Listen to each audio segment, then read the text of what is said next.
It's Wednesday, February 19th, and this is the 1909, the State News' weekly podcast featuring our reporters talking about the news. I'm your host, Alex Walters. This week, an MSU professor goes to Washington. The College of Law's Adam Candeub will be the Federal Communications Commission's top lawyer in the new Trump administration. He made headlines last year for his work on the controversial political playbook known as Project 2025, and our guest today is the man who wrote those headlines and others about Candeub. Theo, welcome back to the show. Hey, thanks for having me, Alex. Senior reporter here at the State News, and you've covered this. You wrote last summer about how this MSU professor was one of the authors of this thing that was, being debated and making news all over the country. He's talked about at the national conventions and whatnot, big part of the election, Project 2025. Part of it comes from a man right here at MSU. And now you've written about this appointment. He's going to be in the new Trump administration. You've kind of dug into his background, found some interesting things that we'll talk about on today's podcast. So yeah, let's get into it. But first, tell me about who is Adam Candeub? What does he do at MSU? Who's this guy we're about to talk about for a number of minutes? I'm not sure yet how many. Adam Candeub, he is a law professor at MSU. I think more specifically, he is the director of the Intellectual Property, Information, and Communications Law program. So he's a big name at MSU in the law department.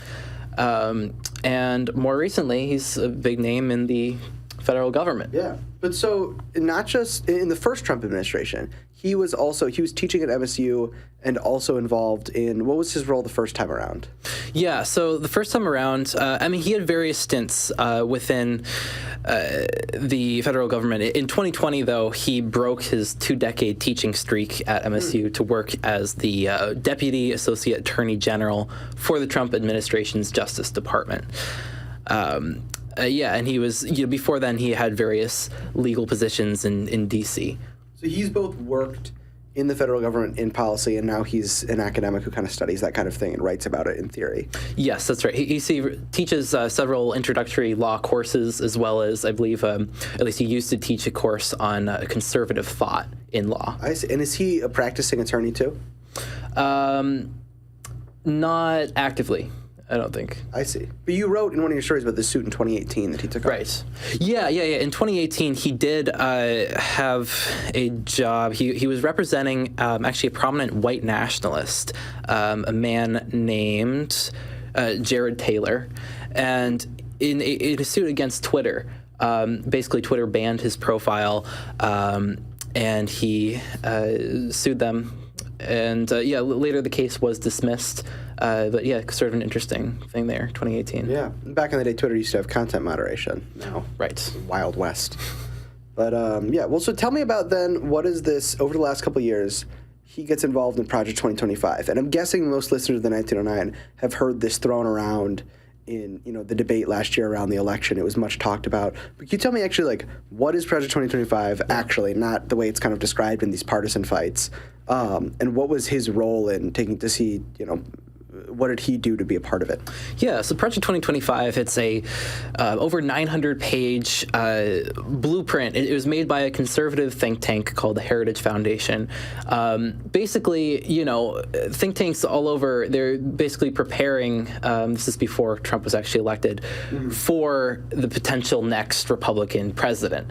And so this think tank compiled a lot of different authors to write chapters on sort of each federal agency, how they would want it to be changed during, should another Republican be elected president, presumably Trump.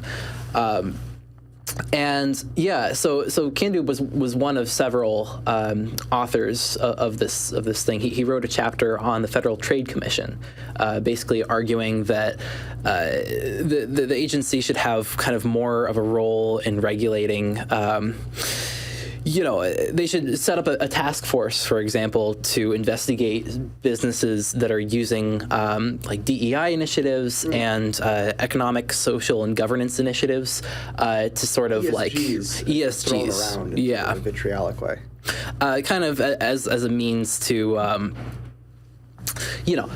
Whether those practices amount to unfair trade practices, basically. So his kind of idea that he had pitched in Project 2025 was using the FTC to kind of rid the private sector of DEI in the same way that, Trump has now tried to do that within the federal government. His idea was the FTC would do that within the private sector through its kind of enforcement mechanisms. Right, and also sort of the idea that these private companies have some sort of social responsibility to not invest in weapons manufacturers or fossil fuel industry, right? That's what kind of ESG is about, that there's kind of these guidelines, these moral guidelines that should be in place. He argues that, you know, the purpose of a business is to make money, essentially, and you shouldn't have these things complicating it.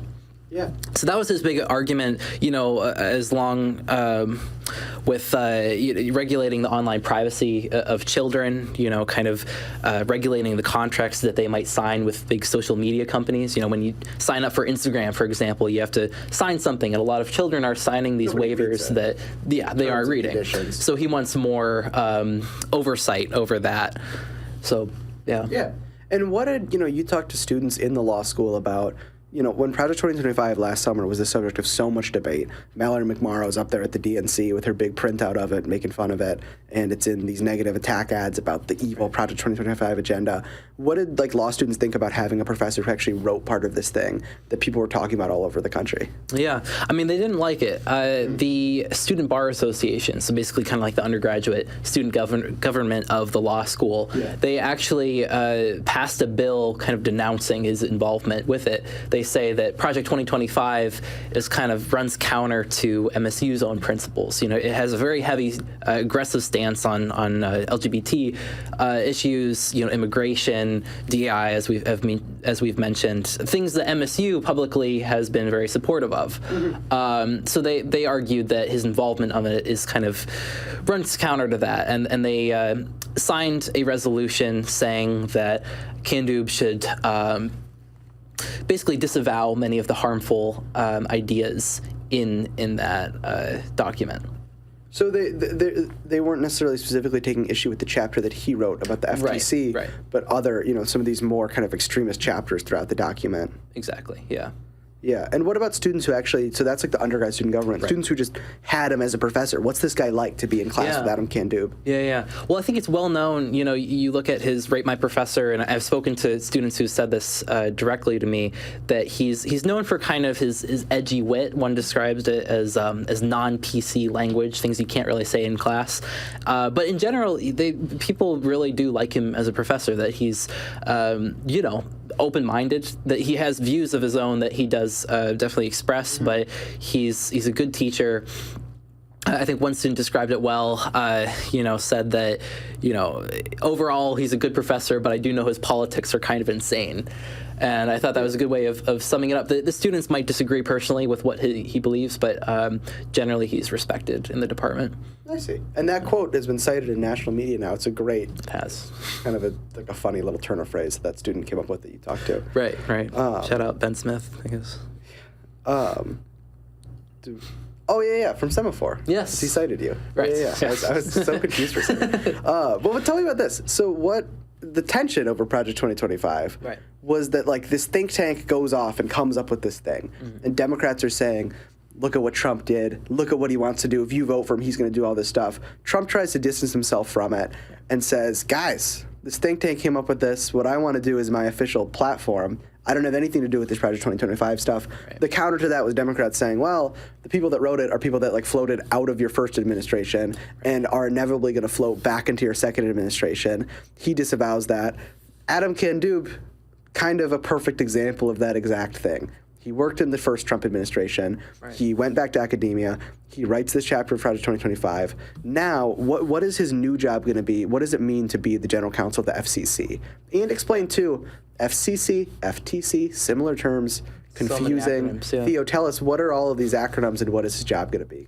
I'm sure I'm confused. Yeah, so FTC, FCC, different things. The Federal Communications Commission, basically, your radio, live TV, broadcast, stuff like that, they all rely on the airwaves, right? The electromagnetic spectrum that's going on above our heads right now. And that sort of airspace is regulated by the government, right? So anything that uses those things, even if it's a private, TV station that doesn't have isn't under direct control of the government, it's still using kind of a government resource, and therefore it's subject to some regulations. And the FCC is the one that kind of oversees all of that. One of the lucky folks to get to use this public airspace. Yeah. FCC's watching what you're doing. Exactly. Regulate it. Yeah. And it's about kind of communications in general, so it applies to different areas. And what's interesting about this, about his appointment, is that Adam Candeub, he's another one of several Project 2025 contributors who now have big spots in the federal government. I think, the architect behind Project 2025 and the think tank behind it, he was recently appointed to the Office of Management and Budget, which has been in the news recently. So it's kind of, Trump definitely tried to distance himself from Project 2025 when it was first gaining this traction, this controversy. But now that we're seeing a lot of the proposals in it are being implemented, a lot of people behind it are getting roles, and this is just another kind of example of that. Is there a Project 2025 plan for what to do with the FCC? Brendan Carr, who's the commissioner of the FCC, has become sort of an outspoken figure. What can people expect about Trump's FCC? What is Adam Candeub walking into? What's their kind of mandate or mission? Yeah, I think that what we've seen the FCC do in just these first few weeks of the Trump presidency is a good indicator of the direction that it's going. Under the direction of Brendan Carr, they've done several, pretty big measures. For example, they launched an investigation into NPR.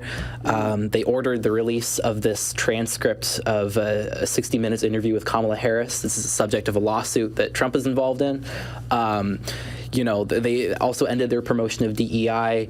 It's going down a particular path, and it's clear that Adam Candeub is on board with that, seemingly. Well, and Trump is an outspoken foe of the media. He does not, or I guess he sees the media of a foe as of him. He, I think, sees the FCC as like a way to enforce that, and he was pissed that CBS cut that Kamala Harris interview the way that it did, and he sued them over it. Right. And so now he's got the FCC going after them. ABC settled. I wonder what would have happened to them had they not settled. Right. And I guess part of the thing with CBS too is this idea that Trump is using the FCC pressure to put put the screws to CBS to settle with him in this civil lawsuit against them. And it's very much becoming his enforcer in his kind of war on the media.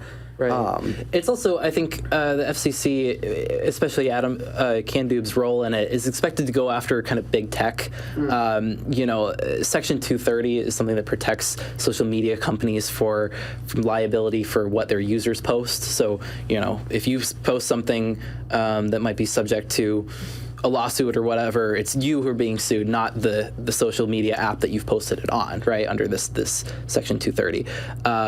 But, Candeub has expressed willingness to open, to sort of rearrange how that law works and open up social media companies to more regulation. The social media companies could be held responsible for what people post on them? Yes. That's his idea? That's his idea. That's the direction that he's going. Well, tell me about him, because I've seen it framed in some places that this is within the spectrum of people in the world of Trump and Project 2025. He's relatively reasonable or moderate. He's a lawyer. But, you did this story just this week about all of these emails that you got through FOIA with him, just kind of talking about his politics, but in these email exchanges that were on his MSU email, so you could get a hold of them. Tell me about, what does this guy think of Trump? Is he loyal to Trump? Does he have questions about Trump? Yeah. So emails that I got through public records requests definitely show his alignment with the president. So, for example, a colleague of his shared an article with him, a kind of a legal argument saying that Trump wasn't constitutionally qualified to run again to be president because of what happened on January 6th. Colleague shares this argument with him, and he responds, BS. And then the colleague responds, hardly. And then he responds again, there was no insurrection. There's a political demonstration to protest a crooked election that got out of control. So he calls the election crooked. He kind of defends January 6th. He's got a couple of them there. He's saying January 6th was not an insurrection, and he's got crooked election, which is largely a disproven claim, this idea that the election was stolen, but one that Trump and some of his allies have continued to push. Right. So very much what Trump is saying. In another instance, he, a MSU communications staffer passed along a media request after Trump's indictment in the election fraud case in Georgia, right? This was in 2023. And a local TV station wanted to interview him about it, or someone about it, and they went to him. And he responded that he's happy to tell any interested person that the indictment is bullshit. You can say bullshit in the 1909 because we are not on public airwaves, and the FCC can't fine us for that. Exactly. It's an FCC joke. Right. A little bit of a meta. Because Adam Candeub is going to be general counsel of the FCC, so I'm joking about. Right. Real listeners will get it. Yeah. And another one, and this is, I think, one of my favorite examples. He shared a news article in 2023 about a group of Republicans who prayed over Trump as he was at a campaign stop in Iowa. And in the subject line, he wrote, "God bless Iowa." So he's very clearly, loyal to Trump, and I would say expected to sort of continue to carry out, as the FCC is already doing, his wishes. I see. So any sort of framing in like national media about Adam Candeub is like sort of like a moderate and whatnot, or any sort of like kind of check and balance on Trump's power as a lawyer for the FCC. Based on his emails, he's pretty into everything that's going on. Right. Yeah. Exactly. Well, Theo, great reporting on an MSU professor who's making it big in the federal government. That's all for this week, but we'll be back next week with fresh reporting from the great minds here at the State News. And until then, the stories we discussed by Theo are available at statenews.com. Thank you, Theo, again for coming on, our podcast coordinator, Taylor, for everything you hear. And most of all, thank you for listening. For the 1909, I'm Alex Walters.